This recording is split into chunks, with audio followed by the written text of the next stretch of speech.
Hello and welcome back. My name is Olive. So this video is going to be, or this class is going to be a 40-minute whole body MOT. In terms of equipment, all you're going to need is like your yoga mat or use a rug, a block or maybe a pillow if we come into some poses and you want more support for the knee or for the glutes. But the main thing that I'm sort of like asking you to bring to class is any like stick object. So this is something that I've got from like free weights that I have, so it's quite a heavy bar. If you don't have this, then you can use like a little dumbbell. If you have one that's quite a lightweight, usually about 1 kilo, or maybe like a broomstick, I've used that in the past, or even a wine bottle or like a champagne bottle, because really we're just looking to hold the end. So like imagine the wine bottle's there, you just need to hold the nose, the handle off it. But yeah, that's all we're gonna need, so I will see you on your mat. We're gonna start in either a kneeling position or cross-legged, whatever's a more comfortable seat for you, and just spend a bit of time going into the different neck movements for the cervical spine. So if you take your hands out by your side, your palms are gonna shine forwards and really try stretch out through the fingertips. Try roll your shoulders back and down, bring them to a neutral position. So we're just trying to move into our neck. We don't wanna find any movement into the shoulders. So we're just gonna start super simply dropping the chin down to the chest as far as it's gonna go, and then looking all the way upwards, again just tilting the head as far back as you would like, and just going through this 2 more times each way, nice and slow, making sure we're breathing. And last little round. And then as you come back through center, we're going to do that again, but just looking towards the right, back through center, then looking across to the left. So again, as you do this, make sure your shoulders don't move. So say my head goes to the right, I'm not going to let my left shoulder come forwards. I'm just seeing what range I currently have. So last one. And then all the way back through center. This time we're going to take right ear towards right shoulder, back through center, left ear, left shoulder. But again, the shoulder doesn't touch the ear, it doesn't touch the shoulder because we don't have that much range unless I was to cheat and bring my shoulder up. So just keeping it into the cervical spine. So last time. Cool. And then coming all the way back, just giving the shoulders and hands a little bit of a shake. And we're going to swap and bring ourselves into a kneeling position, continuing this theme or this idea of sort of neck movement. We're now going to work into, again, the cervical spine, looking at the nerves that lie in between the vertebrae and just aiming to create a little bit more space. When you have like nerve compression, it's not the nicest thing. Sometimes it can sort of like show up down the arms and like radiating pain. So we're just aiming to give it a little bit of space. Feel free to put a pillow underneath your right knee, but you're going to keep those glutes engaged, particularly the right glute. Just start with the shoulders, the hands by your side, and just roll the shoulders back. Just getting them nice and loose. And then just shaking them off, letting them relax. Cool, so from here, we are going to take that left hand, pass it behind us, and then as if you're going to like grip onto something, so kind of make like a Lego man hand. And you're staying looking forwards, bracing through the core, right glute is still super switched on.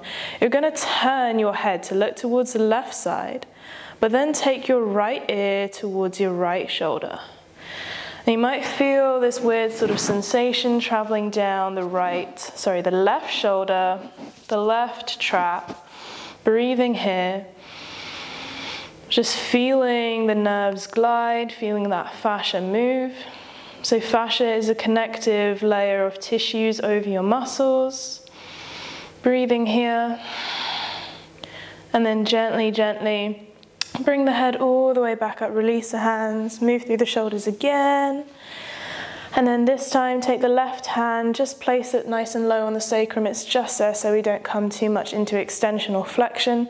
Right hand's going to go to the back of your head, and you're just gently encouraging that chin to drop down to the chest. So as you do this, the hand is just there to offer like a little bit of placebo. I'm not really pressing down too hard on it. It's just to add a tiny bit of weight to release again through the cervical spine. And then gently coming all the way back up, release, and we'll swap those legs over. So bring the right leg forwards. Again, making sure those glutes are super, super switched on, particularly the left one. Roll the shoulders. Give them a shake. Lovely. So again, this time we're going to take that right hand behind us, making the Lego man hand, so cupping. And then this time you turn the head towards the right hand side, and you are going to take your left ear to your left shoulder. Oh my God. So again, you feel it all the way down the upper trap, maybe towards the front deltoid. Breathing here. So hold this for as long as you need. Feel free to experiment by moving the hand, moving the head ever so slightly. Keeping that glute engagement, keeping the core braced. And then gently, as you bring the head all the way back to neutral, release the hands, roll through the shoulders again. Give them a shake. And then again, right hand comes to your sacrum, left hand to the back of the head. Slowly drop the chin forwards. Of course, making sure the breathing is consistent as you do this. Just releasing again into that cervical portion of the spine. And then slowly, slowly coming all the way upright and releasing back down onto those knees. So from here, coming into the thoracic portion of the spine, so from here to about here, sort of like the main trunk where we want to find mobility into the body. So first of all, we're going to take hands to opposite shoulders, and we're just going to come forwards into some flexion, and then lifting up, and slowly lifting the chest up, coming into extension. So it's actually quite a small amount of movement that we have before we start to compensate into the lumbar spine. So as I do this, I'm not rounding from down here. I'm not rounding into my lumbar spine. I'm not rounding into my hips, my pelvis. Similarly, in extension, I don't encourage the lumbar to move. So it's a very, very small point that we find this movement. The way to help is through, again, bracing through the core. You might find it easier in a kneeling position to see whatever works for you. Cool. Let's just go one more time each way. And then coming all the way forwards. Now you can stay in this upright kneeling position, or you can come back to the lower one.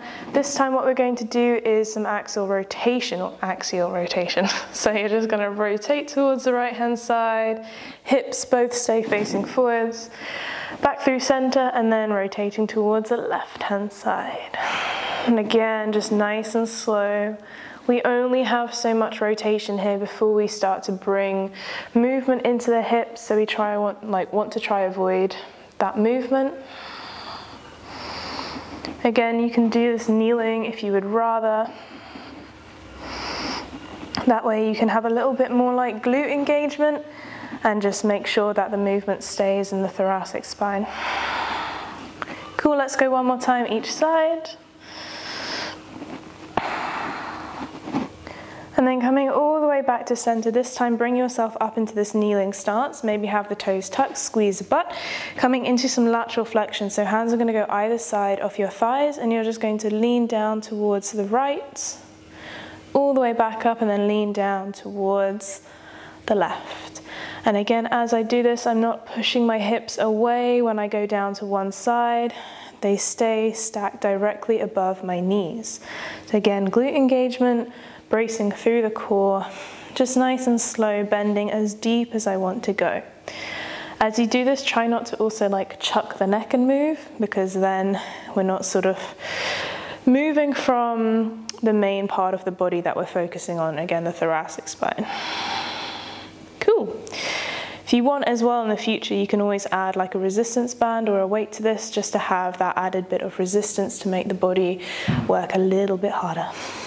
Let's go one more time each side. Cool. Cool, and then releasing. This time from here, you're gonna sink back down onto your heels. Keep your knees as wide or as narrow as you like. Feel free to have a pillow under your bum. You're gonna come into some more rotation for the thoracic spine. So you're gonna reach your hands out in front of you, not too far away, maybe about like a forearm's distance.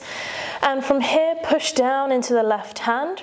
You're going to take your right hand behind your head. So again, it's just like lightly holding there. Your elbow is facing forwards, bracing through the core. Take an inhale. And then on the exhale, rotate and open towards the right hand side as much as you are comfortable with going before you start to twist from, again, the lumbar portion. So we want to keep the belly almost touching the thighs.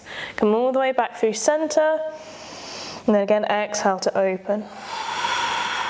Going to do this 6 times in total, so 4 more times. Move to your own breath pace.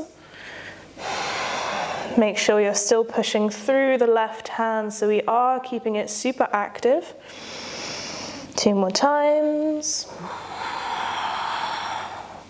And last one.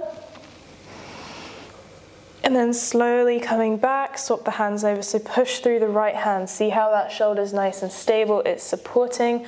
Left hand to the back of the head, facing forwards, inhaling. Exhale, rotate towards the left hand side. Slowly back down. Again, exhale, rotate to open. Slowly, slowly forward. So 4 more times. You might notice maybe a difference between your ability to rotate left and right. That is normal, that is fine. If anything, it's just teaching you a little bit more about your body. Cool, so last time. And then releasing, bring yourself up for a moment. Maybe roll through the wrists, flick through the fingers, whatever it might be. So from here, we're gonna come down onto our belly. It doesn't matter how we get there. So, this movement, swimmers, we're going to start by tucking the toes and squeezing the butt. So keeping the booty nice and engaged and the core braced. Your forehead's going to be on the ground. And the reason why is because we want to keep the spine in neutral alignment. So, you're going to start by extending the hands straight above the head, palms to the ground, taking the forehead down. Keeping the engagement in the body, you're going to lift the hands off the ground. I would recommend going about an inch or so whilst we get used to the movement. As you progress, maybe you take the hands higher and higher. So, starting by lifting the hands, you're going to slowly start to take the hands out to either side. So making them nice and wide, coming into a Y shape, before slowly, slowly bringing the hands to about shoulder level, before taking them nice and close towards the hips and allowing those palms to turn up. When they get to this point, see how close you want to squeeze the hands together without bending the elbows, the arms stay straight. And then again, nice and slow, you swim them forwards, let those palms rotate before coming back to our starting position. So that's 1 rep. We're going to do this a couple more times. Keep it slow, keep it controlled. Try not to rush, and make sure you're breathing. And as you do this, try to pay particular attention to what's going on at your shoulder joint, but also the muscles that surround it. So particularly the scapula or your shoulder blade, can you really feel any engagement there? Because when we do this stuff, we don't just want to willy-nilly fling our body through space. We actually want to feel recruitment and engagement from the main muscles that we are working, as well as the joints, because that's how the joints are going to stay protected. So I'm going to do 1 more of these. Feel free to do more. And then as you come forwards, release, maybe bring the hands to a little pillow, rest your chin, untuck the toes, and let the hips rock side to side. So if you've done it properly, the glutes should be on fire. And if you're feeling any kind of tension in your traps, that's just highlighting that the traps are maybe a little bit more over-dominant compared to other muscles in the upper back. So we're now going to bring ourselves back into child's pose. And from here, we are looking at our ability to create shoulder extension. So this is actually really tricky. So yeah, just take your time, see what it feels like. So back to our child's pose again, knees wide together, have a pillow if you would like. You're gonna start by reaching those hands out in front of you. But the difference this time is that your palms are going to face inward, so your thumbs are upwards. We're going to work one side at a time, going for 6 reps on each side. So forehead comes down to the ground. Whilst you're lifting one hand, you're going to really work to press the other through the ground, through the floor, as well as the forehead. Trying to keep your shoulders level with one another, not awkwardly twisting and rotating. So as I'm pushing down through my forehead, my left hand, I'm just going to see if I can lift my right hand off the ground for a little hold, and then slowly back. So that's 1 rep, again lifting for 2, slowly down. Going for this for 6 times, so I've got 3 more reps. Allow that shoulder to come up nice and high towards the ear. Last one. And relax, swap to the left hand. So again, make sure that the shoulder is up towards the ear, press through the right hand, through the forehead, lifting for 1, back down. Keeping those shoulders level with one another, making sure you're breathing. This is supposed to be hard. The hand doesn't usually lift that high off the ground. 2 more. Last one.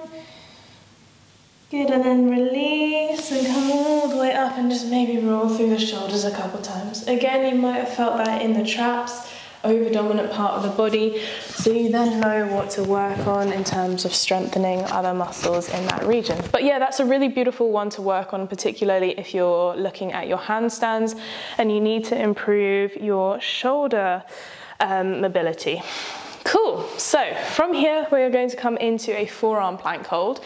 Recently found this is like one of the best ways, for me anyways, to really brace and switch on through my core. So we're gonna hold this for 30 seconds. My counting might be off, but I might be rushing through it. So feel free to hold for longer. Now, when we do this, I prefer taking my palms together out in front of me because I feel this way, when our hands are in pronation, it's actually quite hard to find stability without compensating. So that's why I take my palms together. You're pushing through the elbows and your shoulder blades are in neutral, so there's not too much protraction and there's not too much retraction. You're gonna take your feet a little bit wider than hip distance apart. And in a moment when you lift up, again, you're engaging through the glutes, inner thigh muscles, outer thigh muscles, pressing through the toes and bracing through the core. So we're going to hold here for 30 seconds, pushing through, making sure shoulders are level with the hips, squeezing the butt. When you're ready, going for 10. 1, 2, 3, 4. 5, so keep driving through those elbows, again making sure those shoulders are in neutral, squeezing the butt, make use of the toes. It's a full body movement, so that's why the effort should be distributed evenly. If you're shaking, that's fine. Making sure you're breathing. 15 more seconds. Feeling that core again, really work throughout the whole movement. That's where and why the spine will be protected for 5, 4, 3, 2, and on 1, can you push yourself up into a normal plank? So one hand and then the other. Right, now we're in a plank position, we're gonna do some inchworms. You're gonna do this a couple of times. So keep the feet where they are. You're gonna walk the hands back towards the feet, bend the legs if you need. When you get to the feet, standing all the way up, and then we reverse it, we come down, walk the hands away, push through the hands, brace through the core, squeeze the glutes, back to our plank position. This time we walk the feet towards the hands. Bend the legs if you need, push through, standing up. Cool, we're gonna do it a couple more times. So again, walk back with the feet. Now the hands. My breathing is heavy, it's a good sign. It means that I'm keeping on top of regular breathing. Good, and now feet. Feel free to bend the legs as well, you don't have to do it super straight. And then coming back down, walk back with the feet. Good, we're gonna do it one more time each way. So push through the hands, keep the core engaged, keep that pelvis nice and level. So when you walk out, when you walk in, move the hands. You want to keep those hips level with one another. Lovely, last time, feet come in. All the way back upright and then down, last time. Oh, smaller steps. Cool, and there we have it. And then come back down to the knees, shake out through the hands, roll through the wrists, whatever, flick the fingers. But yeah, inchworm, it's quite a nice full body movement, and it's particularly good if you're drilling like handstands and working towards them as well. Cool, so some wrist movement. A lot of the time, what we do for the wrists is like rolling, flicking fingers, creating any kind of rotations or movements a little bit like this or like that. And whilst that's not bad to do, it's a good thing, we also want to develop strength in them. So like I said right at the beginning, if you have a broomstick or if you have like a super lightweight, like a dumbbell that's like a kilo or something, grab that. Even if you had like a water bottle, that's quite good to have, or even like a wine bottle where you just hold the head, that's also quite a nice option. But we just basically want a little bit of like a weighted stick. So what we're going to do with this, we're going to look at our pronation and our supination into our wrist. So the way that I remember it, the way that I was told, supination is palm up, so like you're holding a bowl of soup, and pronation is when the hand goes down. Don't really have an analogy for that, but it's fine. If you know the soup one, you're fine. So you're going to start with your right elbow into the body, shoulder is in neutral, and that hand is out in front of you. You're going to hold this object, so it's a little bit more like weighted away from the hand, so we're working a little bit harder. We're going to start in pronation, really squeezing, keeping that elbow nice and tight. And then to come to supination, we're just going to move it super slowly. Start to bring the stick up and then slowly take it away from you, all the while keeping the elbow squeezing into the body. The moment the elbow's gone, we're starting to cheat a little bit and not focus on the wrist. And then again, slowly all the way back up, and then slowly down towards pronation.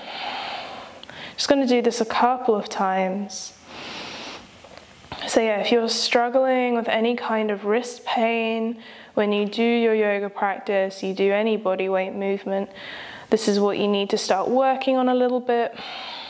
As you go through this movement as well, try to make it super slow, try to make it controlled.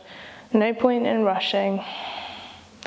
And obviously, if this feels super easy, just find something a little bit heavier, or just hold the stick lower down. So we're going to come all the way back to pronation where we started. And then release, swap sides onto the other hand. So again, left elbow is in, shoulder is in neutral. I'm starting by holding the stick fairly low down in pronation. Slowly bring it all the way up and then over into supination. Good, and we just keep going like this. But yeah, this is quite a nice thing to do, especially if you do a lot of like bench press, if you do any Olympic lifting, just to strengthen into the wrist, because obviously there's a lot of pressure that goes into them. But it's also super good if you're practicing handstands, arm balances, you're even doing forearm stands, so when you're balancing on the forearms and the legs are elevated in the air, because you're just training, again, this muscle memory into the forearms in particular. You might find that as you do this, the forearm muscles get like super pumped. Obviously that's going to happen because it's lower down the kinetic, or higher up the kinetic chain from the wrist. Cool, so just one more round. As with everything, do as many, do as little as you want of these, pause the video whenever. Cool, and then releasing. So what I like to do next, just to finish it off, is again make fists, and then just drop towards the ground, and then pull them up. Whenever I do this, I get quite a lot of clicks, and it just feels really good. But you can also do this with the stick as well, which is sometimes quite nice. Again, just hold it out in front of you towards the ground, and then going up. Just another way to strengthen it. But yeah, my wrists click quite a lot. Cool, and you can put that object back to the side. We probably won't be doing it again. Just give everything a little shake. Cool.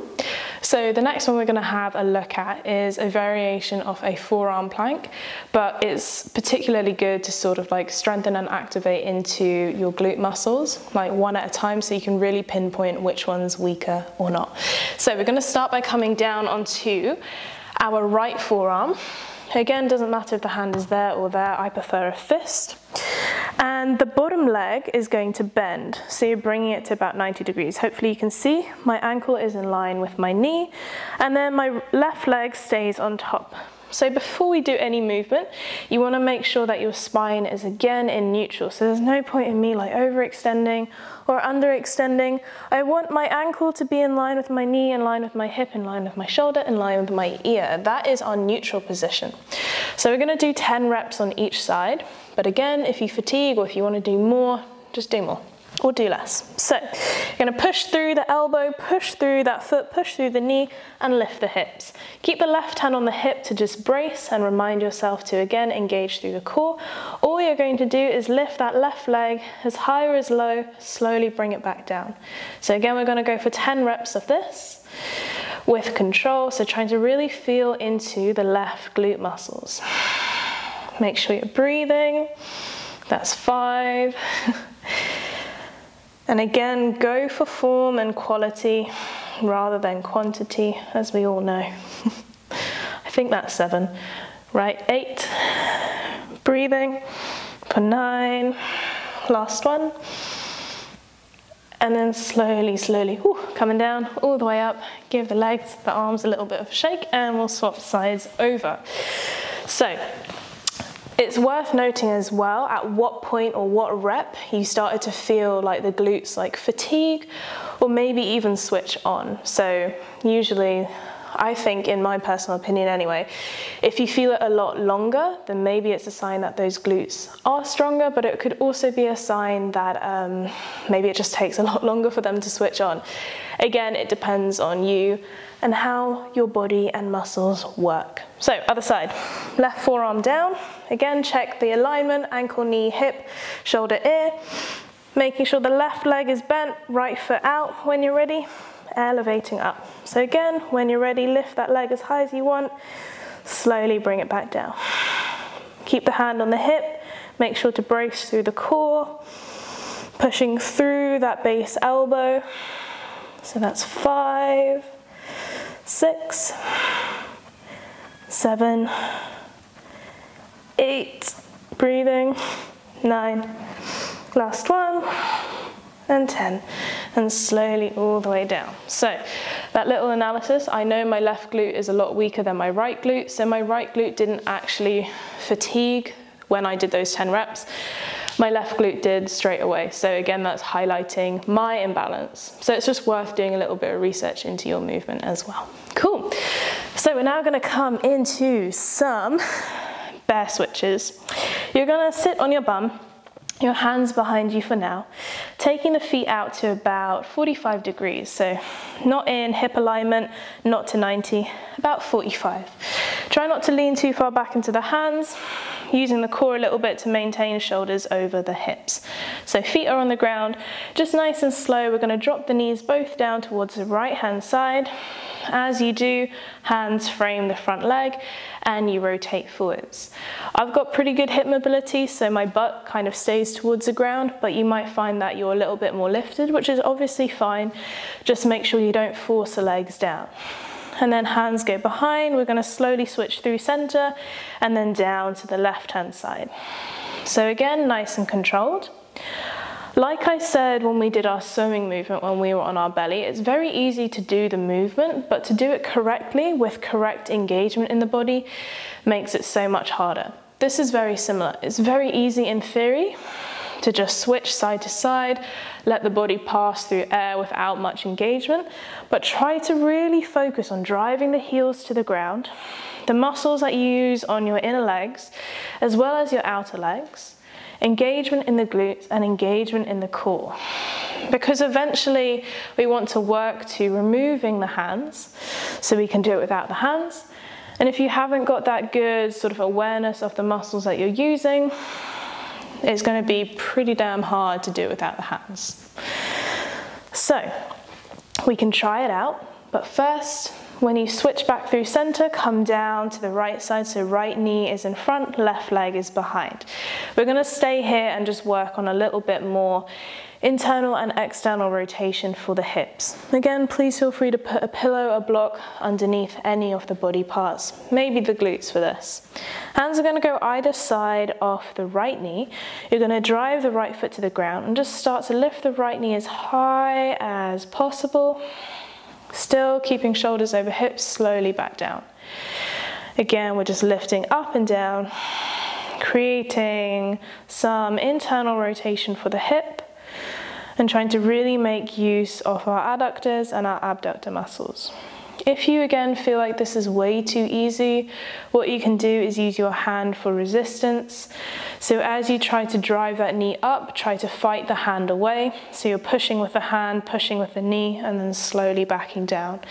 Because sometimes like the muscle awareness isn't there, so we need to have a bit of resistance just to help it out. Cool, and relax. Now for the back knee, again, we're driving that left heel to the ground, hands are either side, squeeze the glutes, just let that knee lift as high as it wants to go. Looking now at some external rotation for the hips. Again, keeping those shoulders forwards, try not to twist through the trunk of the body. Like I said previously, if you want to add resistance, please feel free. Hand is on the outside of the knee. Try to push with the hand, push with the leg, slowly down. You might get a glute cramp as you do this. I usually do. And last time. And then slowly switch all the way back through to center and then down towards the other side. So we'll do that there again. So focusing on the front leg this time, so left leg, internal rotation, drive the foot, lift the knee. Looking forwards, nice and upright in our stance. Nice and controlled. And like I said before, if you want to add that resistance, please feel free. The resistance as well sometimes slows down the lift. Good, one more time. And then relax, right into the back leg. So right knee and right hip into external rotation. Start to lift the knee away, drive the foot to the ground, slowly back down. Still continuing to look forwards. When we do joint work in particular, we just try to work that area rather than others as well. Cool. Again, resistance if you need. And now we're going to see if we can do those bear rotations without the use of the hands. So slowly all the way back to center, coming up through the middle and setting ourselves up. So the way that I do this, I like to take my hands out in front of me, kind of like I'm bracing. And this recruits more like core awareness as well, obviously, because you've got to keep your trunk lifted. So just take it nice and slow, exactly what we did before. Take the knees down towards the right hand side, control, push the heels to the ground, let the legs lower as much as they want, rotate to the right. Now slowly come back through center, drive through the heels, and then go down towards the left hand side. Good. And just see how many times you want to do this. You might feel or see that you shuffle forwards. That's just showing that the heels aren't as engaged as possible or as they can be. I shuffle forwards. This isn't my strongest move.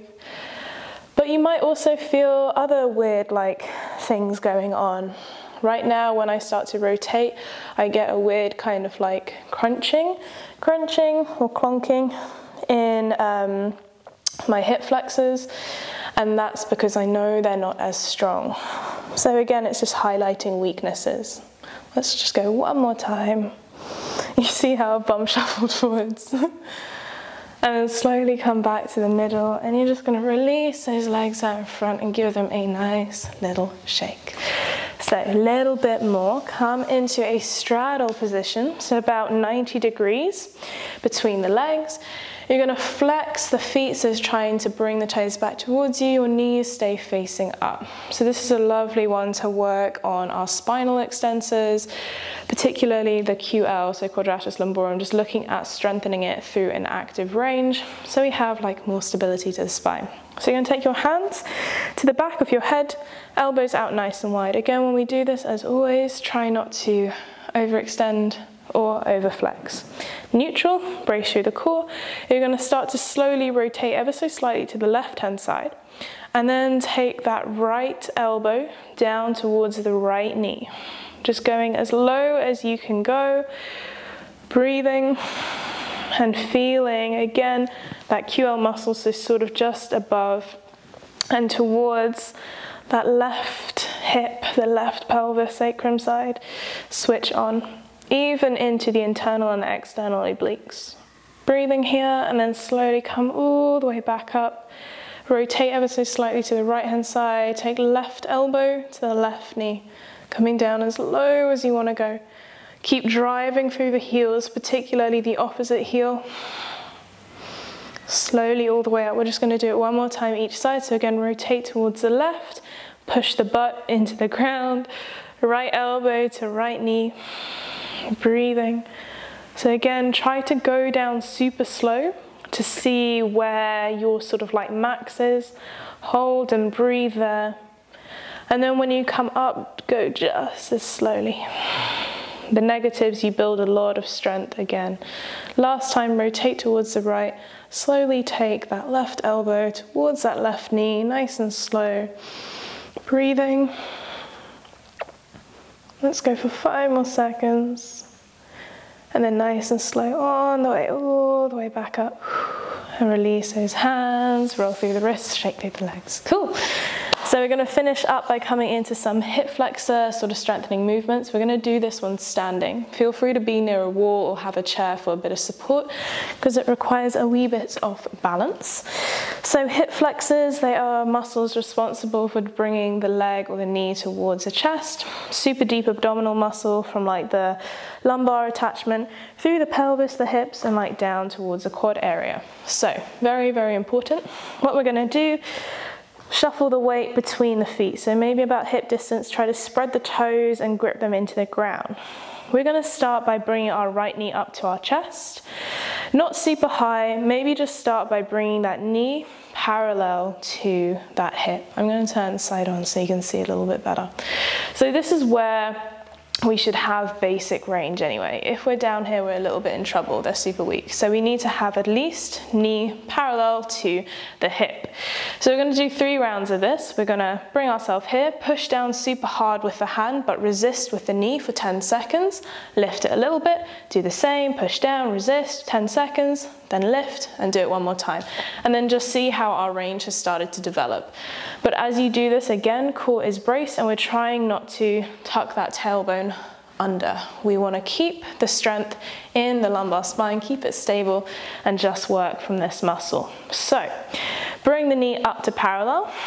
Maybe keep the left hand towards the sacrum if you would like, but nice and hard, we're going to push down with the hand and push up with the knee. So when you're ready for 10 seconds, push for 1, 2, 3, 4, 5, 6, 7, 8, 9, 10, release a hand, lift the knee up a little bit.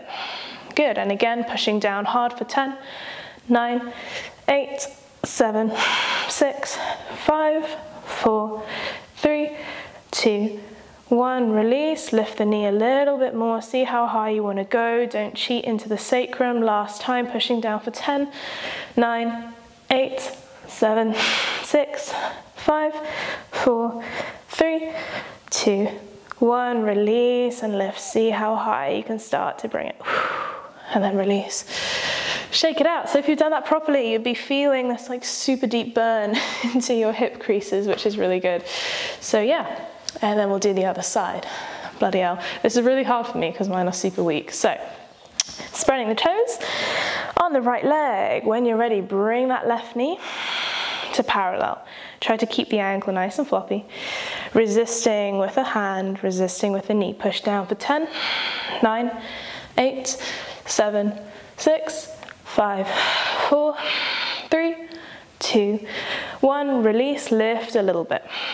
And again, 10, 9, 8, 7, 6, 5, 4, 3, 2, 1, oh my God, release, lift a little bit more, last time, pushing down, 10, 9, 8, 7, make sure the low back's not cheating, 5, 4, 3, 2, 1, release and lift as high as it can go again, not compensating to the sacrum.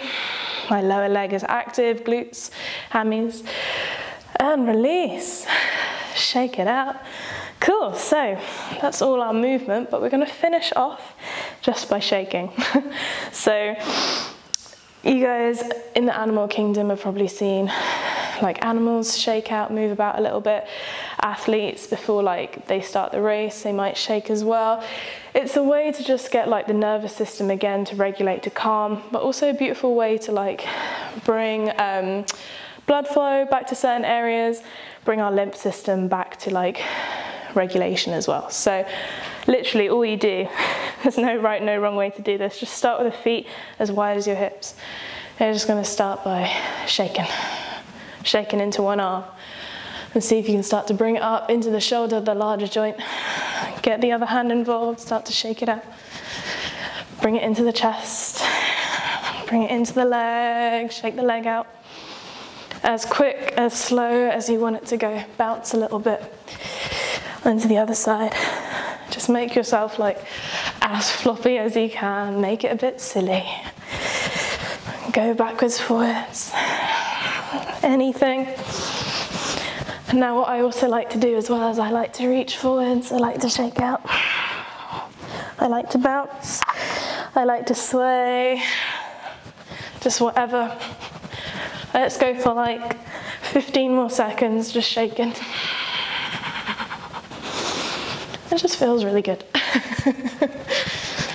And then see if you can start to slow it down again, just come back to one bit shaking.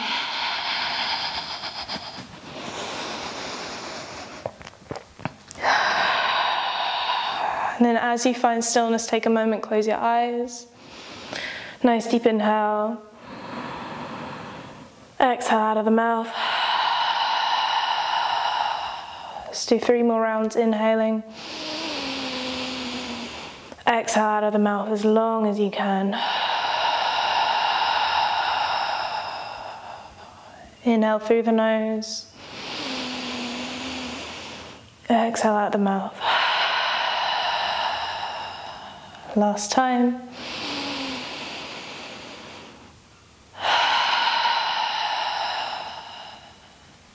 And then blink your eyes, come back to your room when you are ready. So thank you so much for joining. I hope you enjoyed today's class. Again, if you had any comments or questions or suggestions for future videos, please let me know and I'll be more than happy to help out. And I will see you next time.